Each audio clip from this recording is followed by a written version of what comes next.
Halo semuanya, pada pertemuan kali ini kita akan melanjutkan pembahasan kita pada subjek Intro to Macroeconomics dengan topik unemployment. Video ini akan menjadi video yang cukup singkat, jadi teman-teman sebenarnya bisa ikut membaca saja, seperti itu ya. Dalam topik unemployment ini kita harus memahami terlebih dahulu bagaimana kita bisa melihat segmen atau kita bisa melihat segmen dari demografi secara keseluruhan ya. Kalau misalnya kita ngomongin demografi, artinya tentu yang pertama kali kita bahas adalah populasi ya, the population of the nation ya, jumlah penduduk yang ada di suatu negara. Nah, jumlah penduduk ini akan kita bagi menjadi dua. Ada penduduk yang non produktif dan ada penduduk yang produktif ya. Nah, ini pembagiannya dari segi usia ya. Uh, bagian dari populasi yang produktif ya, umur produktif itu dari umur 15 tahun sampai 64 tahun, atau seenggaknya kita mengikuti aturan negara gitu ya. Jadi umur paling muda yang diperbolehkan untuk bekerja secara formal itu berapa tahun, seperti itu ya. Nah, itu adalah umur produktif hingga umur pensiun. Dan artinya uh, penduduk di usia di luar 15 sampai 64 tahun ini akan masuk ke kategori non produktif, seperti itu. Nah, dari porsi yang produktif ini akan kita bagi dua lagi ya.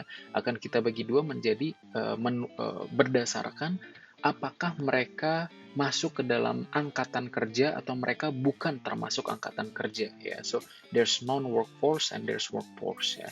Non-workforce ini bisa macam-macam ya. Let's say ada orang yang berada di dalam umur produktif tapi seorang pelajar. Nah, kalau misal pelajar dia berarti masuk ke non-workforce gitu ya. Begitu juga dengan misalnya ibu rumah tangga misalnya, itu juga masuknya ke non-workforce. Ada lagi misal seseorang yang sudah memiliki, let's say diberikan warisan dengan jumlah yang besar, dan warisan tersebut ditaruh di obligasi atau di sukuk gitu ya, yang mana memberikan passive income, sehingga sehingga orang ini tidak perlu lagi bekerja gitu ya. Nah, itu juga masuk ke bagian dari non-workforce seperti itu. Nah, selanjutnya dari workforce ini juga kita bagi menjadi dua. Nah, ada employed, ada unemployed gitu ya. Sebagaimana tadi topiknya kita membahas tentang unemployment baru ya, setelah dari awal dari population hingga sampai akhirnya masuk ke unemployment, itu cukup jauh ya pembagiannya gitu ya. Di sini ada employed dan ada unemployed gitu. Employed tentunya adalah orang yang bekerja ya, yang memiliki pekerjaan dan bekerja. Ada yang unemployed. Nah, kalau yang unemployed ini mereka adalah bagian dari populasi yang ya mereka belum menemukan pekerjaan, mereka masih mencari pekerjaan gitu ya, ataupun mungkin waktunya memang mereka sedang tidak bekerja pada waktu tertentu gitu, atau mungkin orang-orang yang dipecat dari pekerjaannya.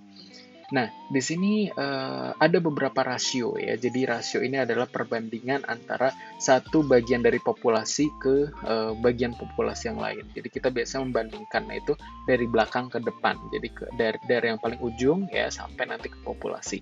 Nah, ini saya sudah memberikan pointer-pointer ya, dengan highlight-highlight ini. Mungkin yang pertama kita ukur unemployment rate ya. Jadi kita membandingkan jumlah orang yang unemployed dari workforce gitu ya.